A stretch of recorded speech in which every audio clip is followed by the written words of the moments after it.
One of those who've made it close for the government is Mr. Neil Martin, a Conservative who's been anti-market from the start. Mr. Martin, which way do you vote? I think I know. Yes, I voted against, and the reason was that there was no concession in the wind-up speech on Clause 2 over this vital question of sovereignty, and having been against the common market for that reason for the last 10 years, and having pledged at the last election to the electors of Banbury that I would oppose on political grounds as well as economic, I thought it right to honour my election pledge. But does this amount to the full-hearted consent of Parliament and people? It is indeed an enormous reduction, but it was a very different vote, and it was fought by both sides on an entirely different basis.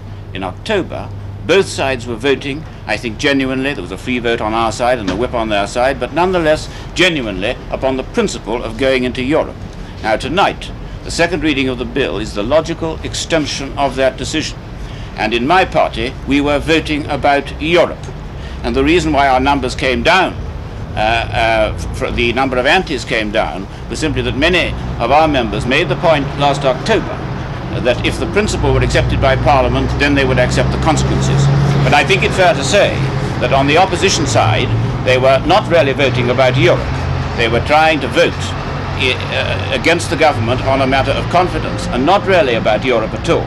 This wasn't being regarded as a vote on Europe on your side, but against the government's whole record. First of all, it was without any doubt at all, although this was Europe with all the divisions that occur, and a number of dedicated members of my party, Mr. Jenkins and others, they came into this lobby with us tonight, with the abstentions that you've talked of. They came into my lobby tonight because at all costs, and here I accept the argument, we wanted to get rid of this government. It is true. It is perfectly fair democratic argument. And I can only say that I did exactly as my opposite number did.